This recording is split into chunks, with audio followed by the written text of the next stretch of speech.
Going the distance with local sports. This is the X Sports Network.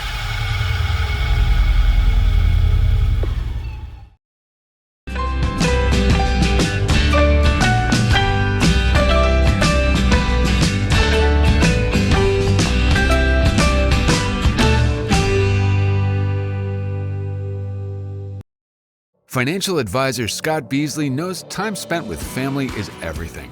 As a founder of Beasley Wealth Management, his mission is to give clients the freedom to enjoy time with family without the burden of financial concerns. A local of Lawrenceburg, Scott deeply values building relationships with clients, ensuring they make informed decisions concerning asset management, tax planning, and retirement planning.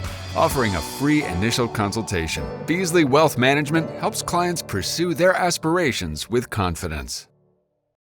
Banking made simple and convenient. At Builtwell Bank, we're here for you. Whether you're making a milestone purchase or saving for retirement, our dedicated financial team will walk with you every step of the way because we care. From personal banking accounts to making sure your business and commercial needs are met, we'll make sure you have a dedicated Builtwell banker that understands your unique needs and goals. Serving Lawrenceburg and Summertown. Come see us today. Member FDIC.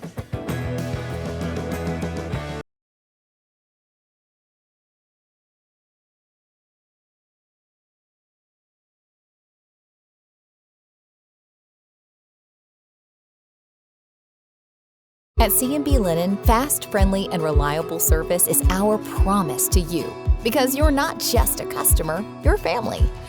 From multi-use linen to branded floor coverings and a complete range of cleaning supplies, C&B Linen is here to make sure you have everything you need.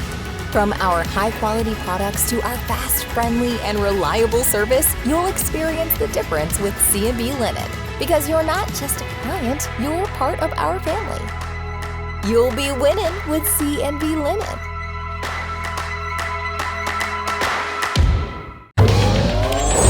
Going the distance with local sports. This is the X Sports Network.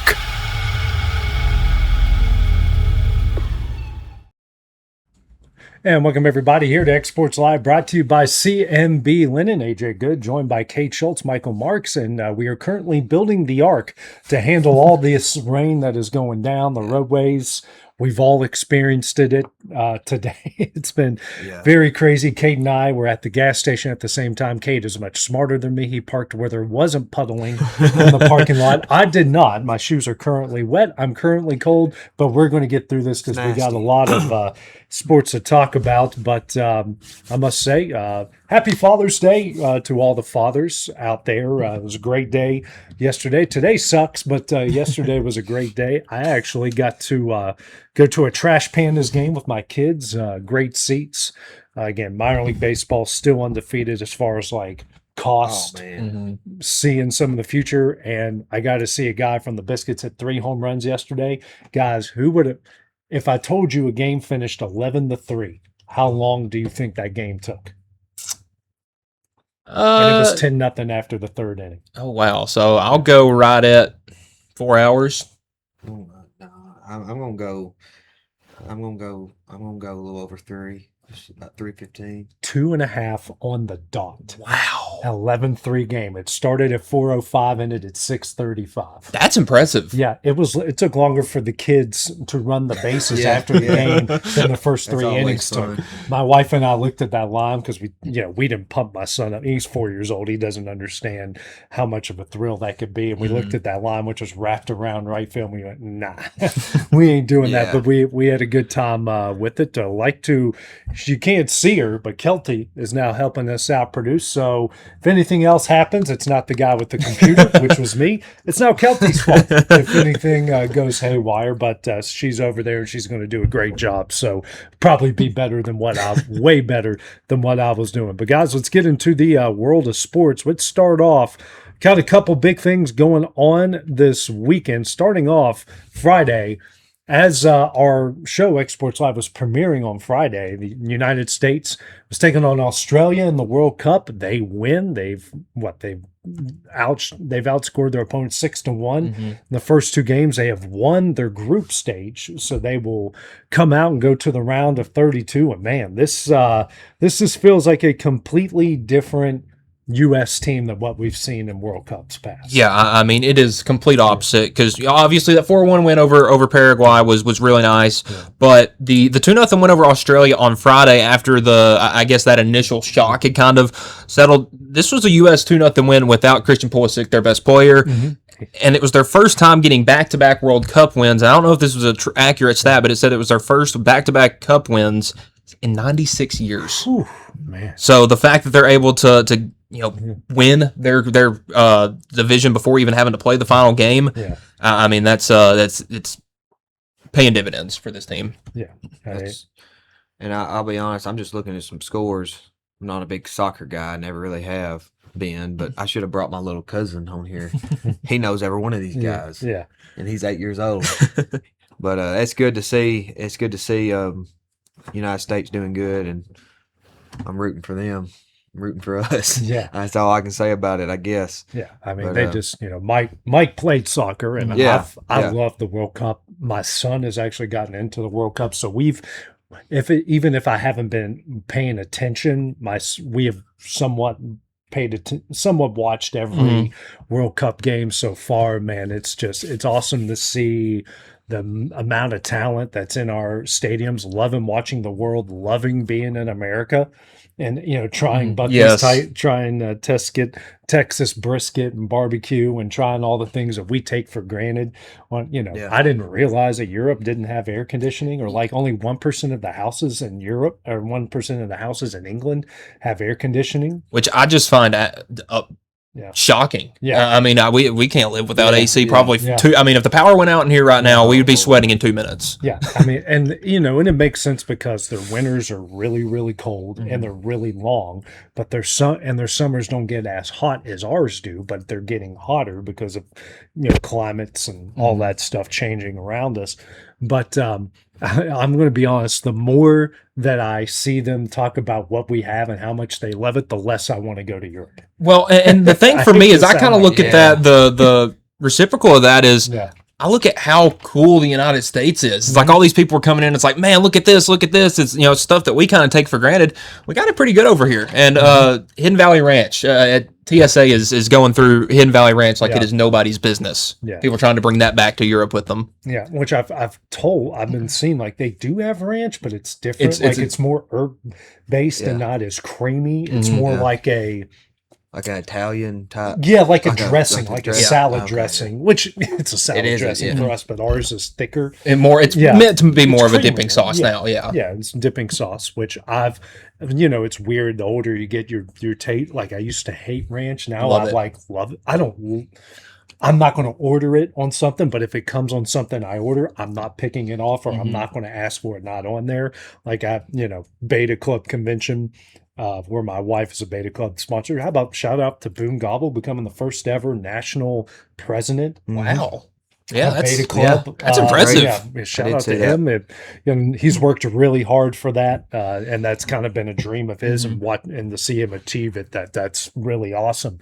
But they had a food truck. They had all these food trucks out there outside of the Opryland Hotel, and we got this sandwich with it was three of my favorite things: chicken, bread, and buffalo sauce, and then they put this ranch sauce on top of it. Completed it. It was incredible. It was absolute. Anyways, we kind of get off track there a little bit, but the U.S. is moving on. They were predicted to get to the round of 32 anyways, but I don't think people saw them doing it in this fashion, which is pretty cool. Well, and the interesting thing is their path from here on out is not terrible. Bosnia in the round of 32, New Zealand or Czechia in the round of 16, and in the quarterfinal round either against the Congo, Ghana, Uruguay, or Austria. So and there's a chance in a pear tree. Yes. But there's a chance they can make a run to the semifinals, which would be really cool for it to be in the United States, and to them to make a little run would be really impressive. Yeah, it looks like they play Thursday. I think is that when it is their next game. So, their opening in this is Thursday, July 2nd. Yep. Next, we're actually going to go into Corey Rochelle's realm. Wyndham Clark winning the U.S. Open. Not without some controversy. He had, the best first 2 rounds at Shinnecock Hills ever in PGA Tour history. And then Sunday, the wheels started to come off. The fans started to get on him. I know he doesn't have the greatest reputation for some things that he has done in the past, throwing clubs, beating up lockers and whatnot. And he seems like just a real, in some of the interviews, because he's owned up to it. He hasn't, he's apologized for it and hasn't backed down from talking about it and, kind of reliving his mistakes, but doing it in a very humble way.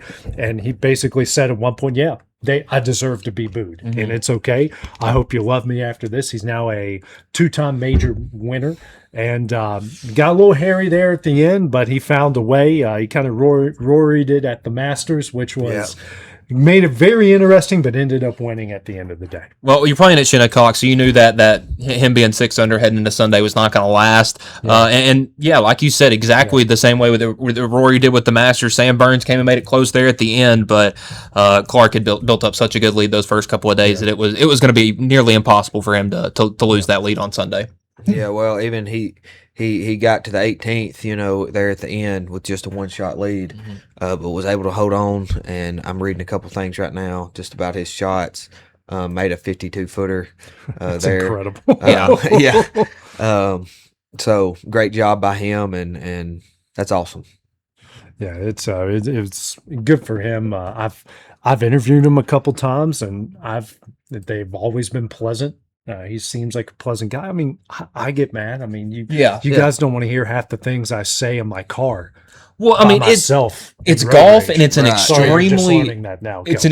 Well, this was an extreme weather impact. Well, not crazy weather, but you have the wind, you had the rain. It was not going to be an easy course to play whatsoever. So the fact that 4 under was the score that won it was actually a huge shock to me. Yeah. Well, it said Scheffler come out and said, when speaking on the crowd and the noise, and the noise they were making, the yelling, the talk, through it all, Clark never seemed waved. He never seemed frustrated. He never seemed flustered. He stayed course, and that's coming from Scheffler, which is a pretty darn good golfer, to say the least. But so great job for Clark. Yeah, absolutely. After that, guys, the College World Series, we are now going to a decisive Game 3. So the college baseball season is going down to its very, very last day tonight. Oklahoma dominates Game 1. North Carolina dominates Game 2, and we get a Game 3 tonight. All the marbles. I forgot what I was trying to say, but all the marbles going down tonight. Well, if Glauber is able to come out of the bullpen, give North Carolina a couple innings, I mean, they're 29-0 when he's out there, and this is a freshman. And he come in the 5th yesterday and went the whole way through. Lynch tried to start. It looked like he was dealing with some sort of maybe like an oblique or an abdominal strain there. You could see, got them through as much of that early part as he could, and did a really good job of it. But Glauber comes out, goes 5 innings of shutout ball, and was amazing, and sets us up for a decisive Game 3. For sure. And I think he stayed right around 70 pitches, maybe 60 something. If you got 65. He was 65. So he won't probably be able to do that again. But surely if you could get an inning or two. An inning or two like he's done throughout all season, that would be fantastic. But the Oklahoma starter, he's a freshman. He threw very well, especially through the first 2 innings. I mean, he had six strikeouts in the first 7 batters he faced. Yes, and only allowed 1 base runner through 2 innings. I mean, he was rolling. That 3rd inning, North Carolina got on the board, I think, and then things started to kind of get rough. Yeah. I think. He had some control struggles. He started walking a couple of guys, and then it was a game through. It was a 4-2 game there, 3-2 game through 4 or 5 innings, and then a big home run by North Carolina, and then things kind of separated it, and then it was all North Carolina from there. So, the deciding factor. I want today. I want every best of 3 series. Yes. to go down to the wire. Oh, yeah. Because it's just going to be every pitcher is going to be available. Every hitter, there's just it's like Game 7 in the World Series. Everybody's available. It just makes these games just so much exciting. I mean, and I'm looking at right now. Oklahoma's 41-22. They barely got into the tournament. They were not playing good going into the tournament, and something in Atlanta just clicked for this bunch. I think it might have been guys. They just needed to play someone other than SEC competition, and they just got some confidence, and it just kept going from there. And then they end up in the bracket with all the SEC teams. End up just catching fire. Well, I mean, they were 11th in the SEC in the regular season, didn't make a run in Omaha at all. But like you said, I think that series they had in Atlanta with Georgia Tech, that regional, really helped them a lot. And listen, Oklahoma played about as bad as they could have yesterday. I mean, the defense was not great. They weren't hitting the ball. It shows you why they were not playing good going. Exactly. Yes, they made a lot of mistakes. And the outfield play, really, I mean, there was two or three collisions from the center fielder and the left fielder that could have been very, very I mean, it was dangerous, but thankfully that I think they both didn't have serious injuries as far as I'm concerned. But like looking back at yesterday, it was a 4-2 game in the 7th. Yeah. And then North Carolina then goes yard. I'm kind of looking at just some highlights here. A 2-run homer in the 7th to kind of separate themselves just a little more, and then that's all it took. So I think tonight it's going to come down to OU pitching. They 9 walks to North Carolina hitters yesterday. Yeah, cannot do that. That's 9 free base runners that didn't earn it necessarily. Yeah, exactly. It's like I see it all the time in our high school games, and how many times I talked about in our Babe Ruth games. Like you're hurting your own self and not make them work to get on base. Make them hit a stinger down the line. Make them put balls in the gaps and hit line drives, or or make your defense work. For sure. But don't make it easier on them at the end of the day. And it seems like, AJ, a lot of times them free passes, they always come back in some way, especially with, leadoff walks. Oh my goodness. Or a walk with 2 outs. Yeah. Something like that. They always come back. Yeah. And that's something you even can if pinpoint. you get out of that, that's extra pitches you're having to throw. Exactly. Instead of going 7-8. Throwing 100 pitches, you're going 5 or 6. Well, and the biggest difference that I've noticed in this series is first pitch strikes. Yeah. And I don't know what necessarily the stat is for this series, but in baseball, you gotta, if that first pitch is a ball, your chance to get on base goes up to nearly 30%. Yeah. If you throw a first pitch strike, those get hit 4% of the time. Yeah. You do the math. You throw a first pitch strike, that's happens 1 out of 25 times. You're probably not going to face 25 or 30 batters in a game. Yeah. Throw a first pitch strike. Make them earn it. It's amazing. Same things we've been hearing I was hearing when I was coming up through high school and college. All those things still apply today. Don't walk guys, first pitch strikes, own the strike zone, make them earn it. It still applies today. Yeah. Even in this day and age where velocity is everything, I mean, I was at a minor league game yesterday. Everybody threw in the mid-90s. Everyone does that now. Yep. But it's the guy, the Montgomery starter until he started to get hit a little bit there towards the end of his start. First 4 innings in the strike zone, first pitch strike, and then started to mix off his off-speed stuff and went, if you paint the outside corner with that fastball, and then if you try to get him out later, if you miss it by an inch or 2 on the outside, they'll give it to you. They'll give it to you, or you're going to get that guy swinging. You're going to get a broken bat or a weak ground ball. And I saw that a lot yesterday. Like it's a recipe for success. I'm saying a little thing on that first pitch strike deal. 57% first pitch strike percentage through the first 2 games of this championship series, where over the rest of the College World Series, it's been 70% for the World Series as a whole, as all the teams as a whole. So these 2 teams in the past 2 games has had a 52 or 57%. So a lot less. Yeah, a lot less, 13% less. So whoever does the little things right, that's right, seems to always win big games. Seems to do that. Guys, in the world of the NHL, some brothers are being reunited. The Ottawa Senators Sunday trading their captain Brady Tkachuk to the Florida Panthers. They already have his brother Matthew on the roster. year. The trade, which both clubs announced, includes Ottawa landing both Panthers' first-round picks in this Friday's draft, the number 9 and number 25th selection that was acquired from the Kraken for a name I'm not even going to try to pronounce, as well as a 2029 first-round pick, which is top 10 protected, and a 2027 second-round pick. So this is, Ottawa made the playoffs last year. Brady Tkachuk was a huge reason why, but they're going to reunite each other, which, on Team USA was great and magical, and everyone in Canada hates them. Now Brady's leaving Canada to come back, but man, Ottawa got a haul. They're getting 3 first-round picks, 2 this year, 1 in 2029. They're getting a second-round pick in 2027.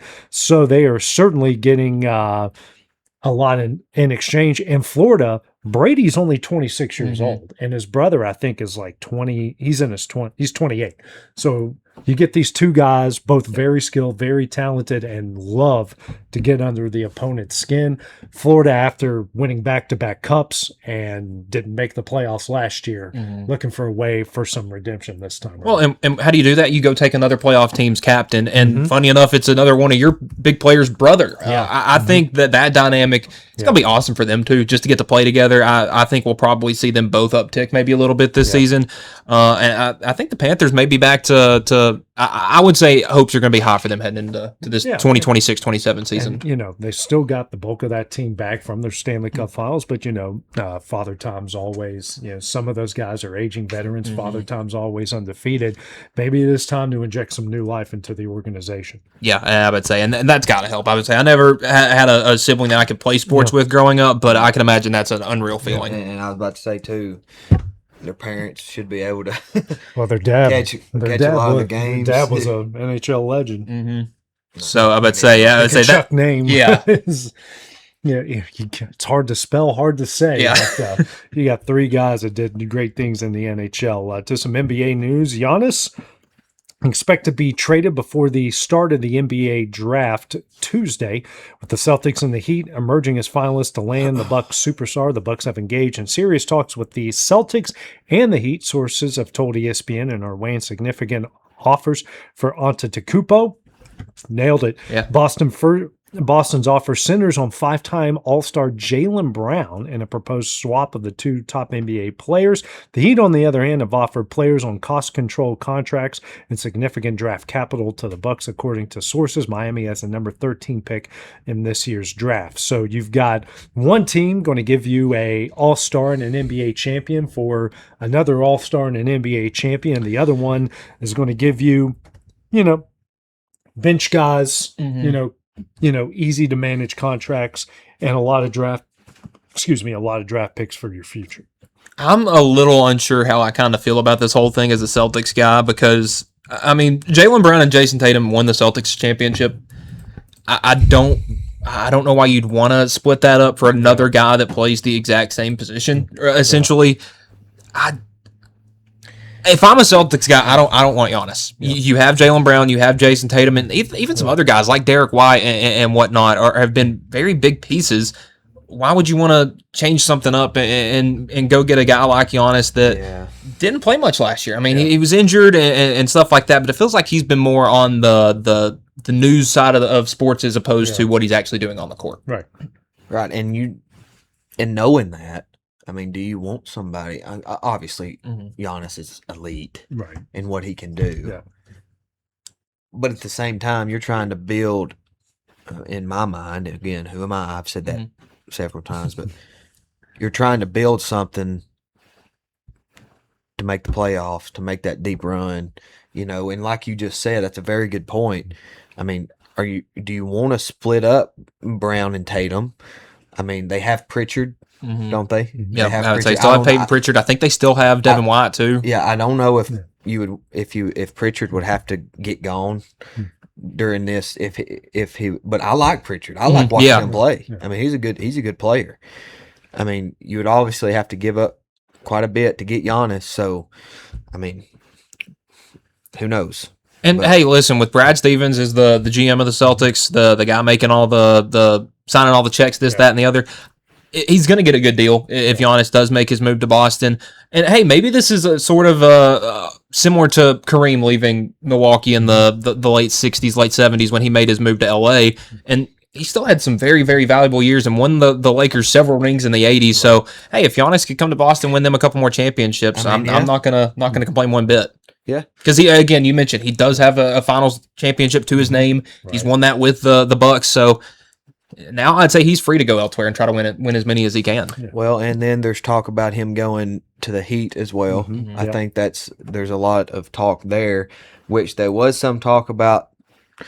And I'm a Warriors guy. There was some talk about him possibly going to the Warriors. Mm-hmm. Now, I think that some fell through. Yeah. I guess anything can happen, but I think guys they're really pushing this before the draft. Mm-hmm. Like this move is going to happen before the draft. So we're going to keep our eyes out on this and see where Giannis ends up because it's going to be, it's obviously going to be important. It's going to be a big move for the NBA. I think it'd be a really interesting move if he could somehow go to the Heat without them having to give away a Bam or a guy like that. Because, they have Norman Powell, who had a really good year last year, averaged over 20. Bam averaged over 20, had like the 80-whatever point game. Still have Andrew Wiggins. He's getting up there in age a little bit, but I'd say he still has maybe 2 or 3 valuable years left. You add Giannis to that team, and with Eric Spoelstra, he's taken worse to the finals. I'll just say that. That's no doubt. no doubt in my mind. And the Heat, I think the Bucks was right outside the playoffs last year. The play-in. The Heat was able to get in that play-in and lost I remember watching a heck of a game at the Hornets in that play-in game in Charlotte. But I think they had a winning record. But Miami, maybe they can... If they can capitalize on this and not give up as much as they possibly want to and feel like it's a win-win, maybe they can do something with this. Yeah. Well, other NBA news, guys, the Dallas Mavericks are currently finalizing the deal to bring home Michigan's Dusty May. May 49 led Michigan to the national title in 2026. Will coach a franchise with Cooper Flagg as a linchpin player. The Mavericks fired Jason Kidd after this past year. May led Michigan to a 64-13 record over 2 seasons in Ann Arbor. His previous job, he led FAU to back-to-back NCAA tournaments, including the 2023 Final Four. And man, every time I see something happen with Dusty May, I think of the last 10 seconds of that first round tournament game in the year they made the Final Four against Memphis. Yeah. And they were maybe missed timeout call given to Memphis and a layup for Nick Boyd for FAU away from this maybe not even happening. Yeah. Now, given, I know Dusty May's a great coach and he would have made it there eventually, but like you mentioned, 3 years ago, he was coaching a mid-major team and got them all the way to the Final Four. Yeah. Goes to Michigan, has a decent first year, wins a Natty in year 2, and now off to the Mavericks. It's incredible. He stepped up. It's happened fast for him. Yeah, it's crazy. But if he's going to go, he has to go now. He's 49 years old. Yeah. You're not going to have a long career in the NBA would be 10 plus years. If you're going to do it now. Where you're kind of in that sweet spot. You're just old enough, to be you're like how to say this. You're it's old enough to be seen as the guy. Yeah, but you're not like too old where you're seen as grandpa as that part of it. So he's kind of in that sweet spot. It's a really good time for him to get away at that point in time. Well, he's done everything you can at the college level. He's won the national championship at the big school now, and he's been given a chance to coach a guy like Cooper Flagg in the NBA. If I was given that opportunity and I had the, we'll say, coaching skills of Dusty May, if somebody gave me the opportunity to coach Cooper Flagg, I would not pass that up. Yeah, absolutely. And he joins the Bucks, Pelicans, Magic, Bulls, on who also hired, went on and hired head coaches. So several teams in the league has hired, and I think a few more is have open jobs. Trailblazers have an open position, so several there have open positions. So. Well, coming up next, guys, here on X Sports Live, brought to you by C&B Linen. It's time to play. We had some fun with it on Friday. We're going to play some more of it called Name That Slugger. That will be when we return here. X Sports Live, brought to you by C&B Linen. Going the distance with local sports. This is the X Sports Network.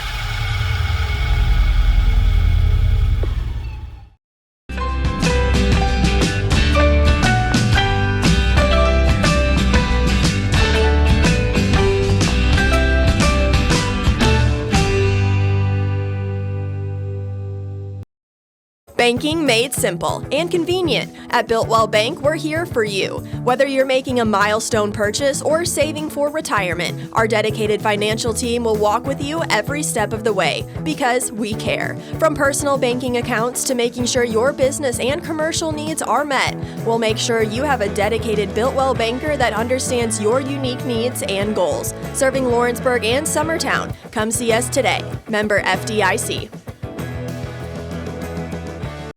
For the best meal from south of the border, head to Cocina Real in Puente Grande for lunch and dinner. With a wide array of mouth-watering entrees, there's something for everyone on the menu. And you can't forget the cheese dip.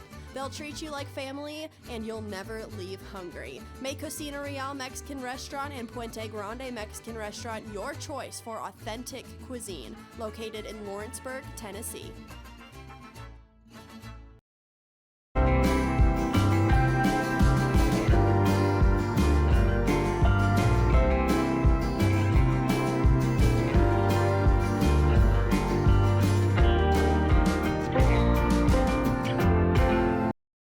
At C&B Linen, fast, friendly, and reliable service is our promise to you because you're not just a customer, you're family.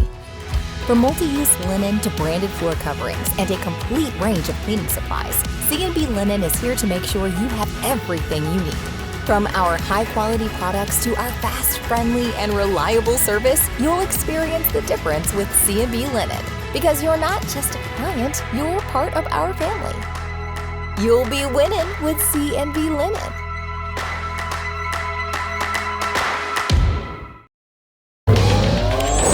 Going the distance with local sports. This is the X Sports Network.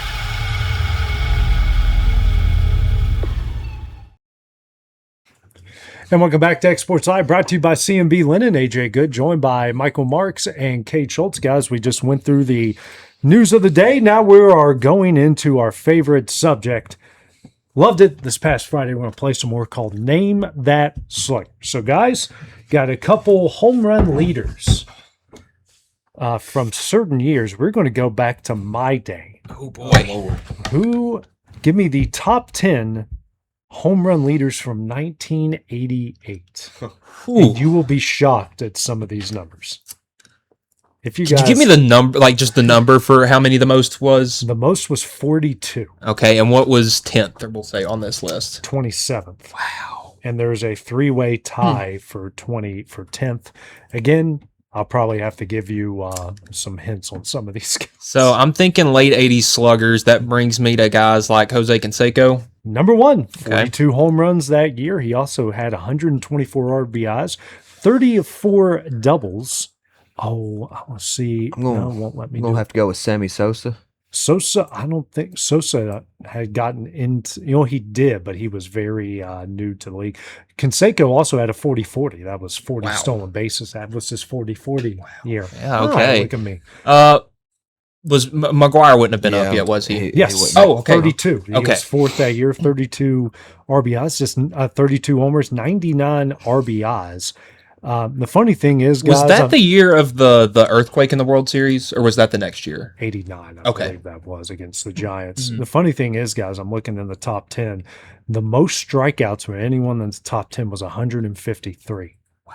That's not even a strikeout a game. Yeah. And, you look at some of our guys in the top 10, they'll strike out 200 times a year. The most in the top 10 was 153. So you guys got two of them. I got like an Albert Bell in here. He is not. He was up by that point. Yeah. I was thinking I was a little early. Bonds? Nope. Not yet. Not that many. He had 24. Was he with Pittsburgh yet? Yeah, he had 24 that year. He was in the top 25. He had 24 that year.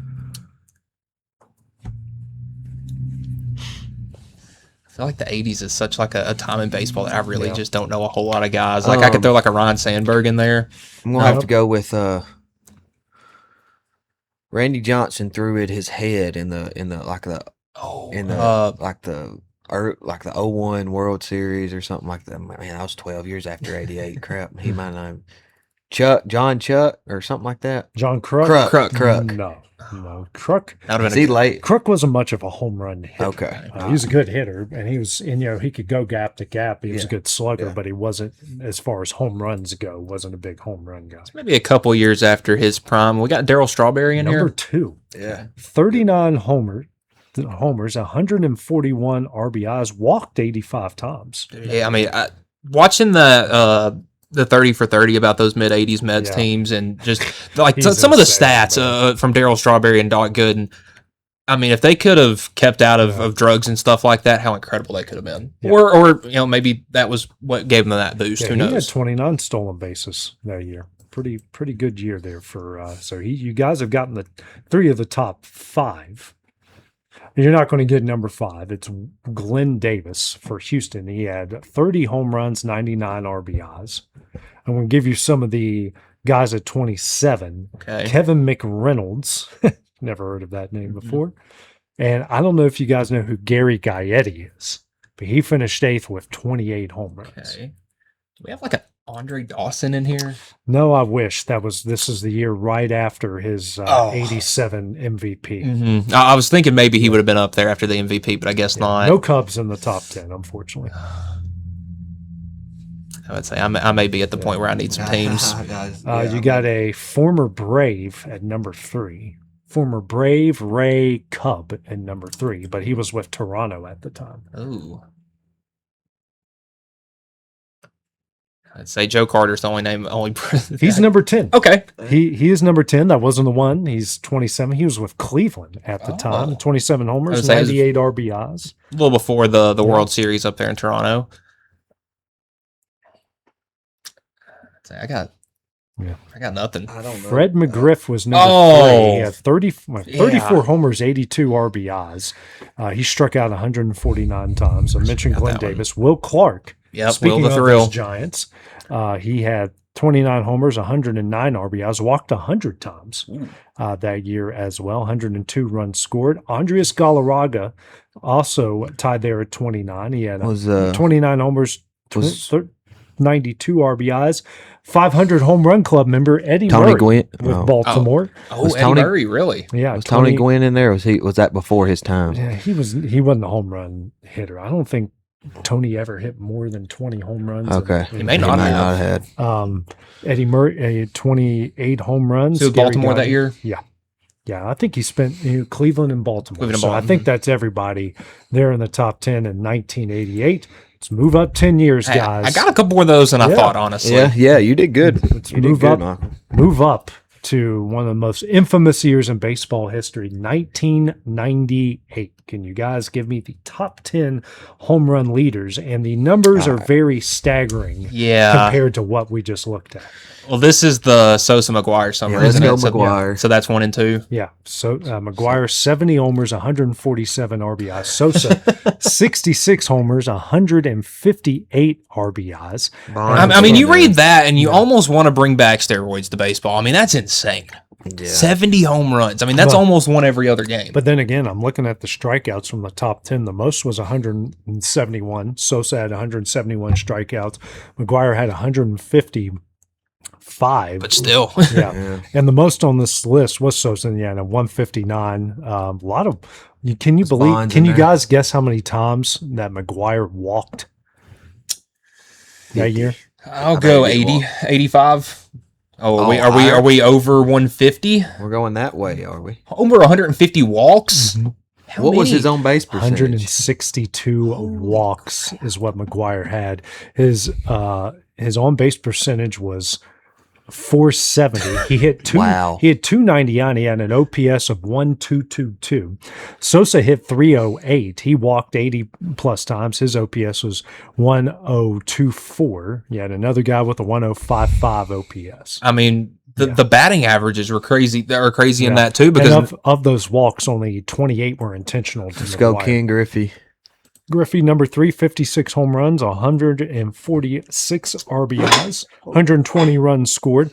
A lot of the other guys didn't have a ton of doubles or anything, and definitely not a lot of triples. Nobody's in double-digit triples. Also, Bonds had 37 that year, was not in the top 10. Wow. 37 not being in the top 10 is insane, 37 too. homers, 122 RBIs. Well, Bonds is going to be the next guy I said. And he walked 130 times. Did you say Griffey? Yeah. Okay. So Okay. you got in I the think top he was three. number 3. A-Rod. Yeah. Alex Rodriguez finished 12th with 42 home runs, 124 RBIs. Gosh. He had 213 hits, which is the most of the top 25 club. Was that with year. Texas? Yeah. No, he was still in Seattle. Oh, Still in Seattle, but it's 213. It's funny. McGuire had 152 hits, and over almost half of his hits were home runs. Was Chipper up there yet? Chipper. He won the MVP the next year.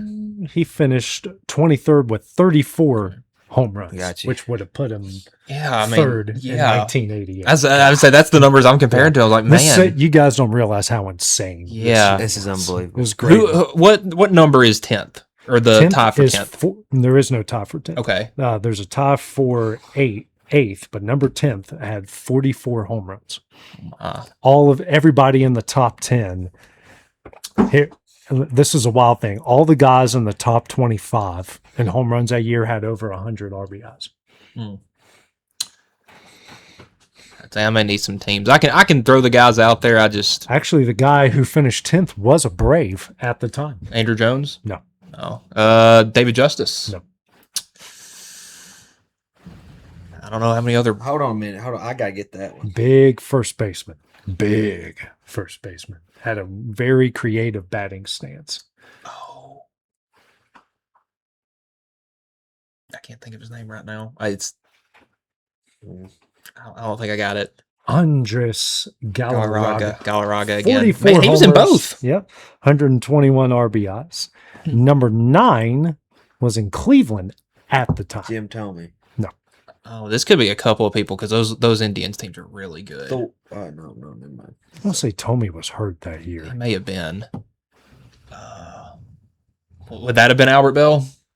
Albert Bell is on the list, but Okay. he wasn't in Cleveland. He was with Chicago at the White the time. Sox at the time. 49 home runs, 152 RBIs, 48 doubles, the most. No, actually, it's not the most of anyone in the top 25. It's the second most. We got like a Larry Walker in here. That's a good one. Colorado, because I know he played in Colorado. No, he is not in the top 25.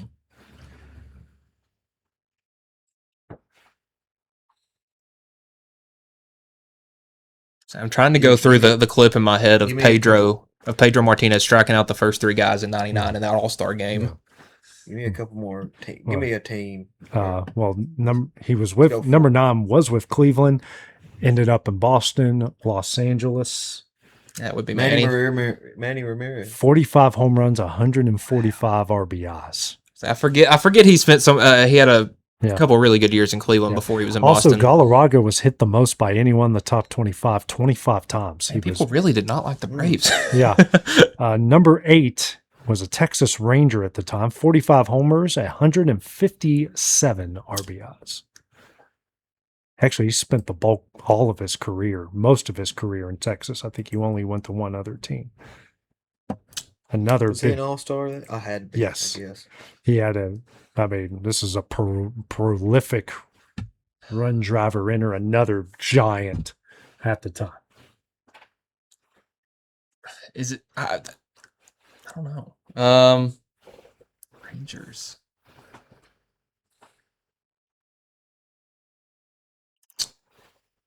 Some reason I feel like it's Cecil Fielder, but it's Juan Gonzalez. Oh, Juan Gonzalez. We were 45 talking homers, about him. 157 RBIs. Number 7 was Larry Walker's teammate at the time. He played third base. He had 46 home runs and 144 RBIs. In Colorado? Yeah, and he had 206 hits that year. Bell had 200 hits that year. Wow. I don't know if I know anybody on those late 90s Rockies teams, because the only other name I could think of would be Todd Helton, but he wasn't there yet. He also was a member of the Tampa Rays at one point. I got nothing. Gold Glover, Vinny Castilla. Was right there.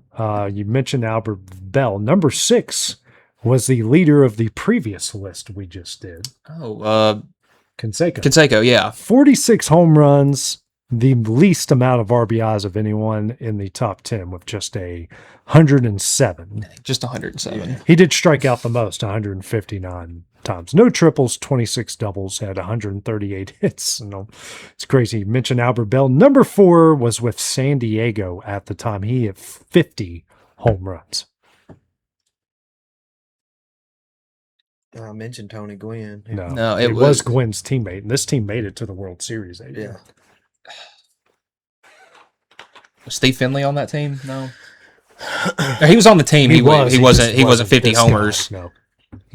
This guy was in the middle of all the steroid talk too. Oh, and see, that's the thing. I don't remember all the. Was Greg Vaughn. Oh, 50 homers. 50. 100. Wow. Yeah. Greg I'm telling Vaughn. you, this game, this year is crazy because you look at the rest. You got Rafael Palmeiro, 43 homers. Moises Alou hit 38.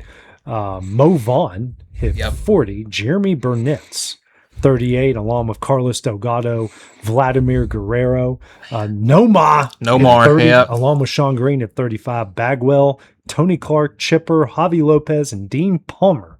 Forgot about Dean Palmer. All hit 34, insane. And all of those guys in the top 25 that I just mentioned had over 100. 98 is an insane year. Now, we're just going to name the Slugger. All right. Okay. You're just going to give us the stat? Yeah. So his career started in 1986, ended in 2005. He played with the Cubs, Rangers, and the Orioles. His career batting average is .288. He finished with 569 home runs, 3,020 hits, 1,835 RBIs.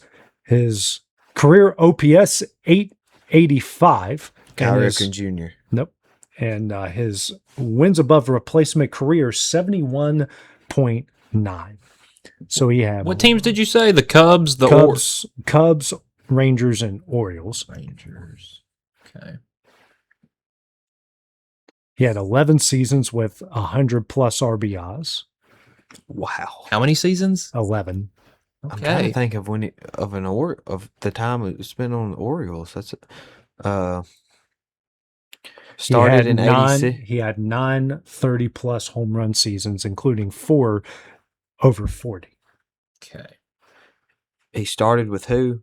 The Cubs, then went to the Rangers, then ended up in Baltimore, back to the Rangers, back to Baltimore. Okay, so kind of bounced around those two there at the end. So left-handed. Did he spend the bulk of his career with the Cubs? He only spent the first 3 seasons of his career. Okay. Well, the only other Rangers and Orioles guy that would hit that many home runs in my head is the guy you said a minute ago, Palmeiro. Right off, boom. I was about to say he was drafted out of Mississippi State, where he was teammates with Will Clark in that infamous team. But again, I did not do steroids. Period. That's what he's known for. He would be in the Hall of Fame because everybody else who has 3,000 career hits, it's only him and Shoeless Joe Jackson. The only ones who are not in the Hall of Fame with 3,000 plus career hits. I mean, he had a 371 on base percentage, 515 slugging percentage for his career. I mean, he was good. Yeah, it's crazy. And hang on, let's see. He's a 3-time MVP on top of all of that. Wow. So. Kind of crazy. I would say I feel like a lot of that with the steroid stuff kind of gets swept under the rug. I mean, actually, my bad. He finished in the highest he finished in MVP voting was 6, and he was a 4-time All-Star. Yeah. 4-time All-Star. Yeah, that's crazy. 9 seasons with 30 plus home runs. Yeah, and of his career, spanning from 86 to 2005. He only did not, all of the seasons except for 3, he had at least 142 hits. Wow.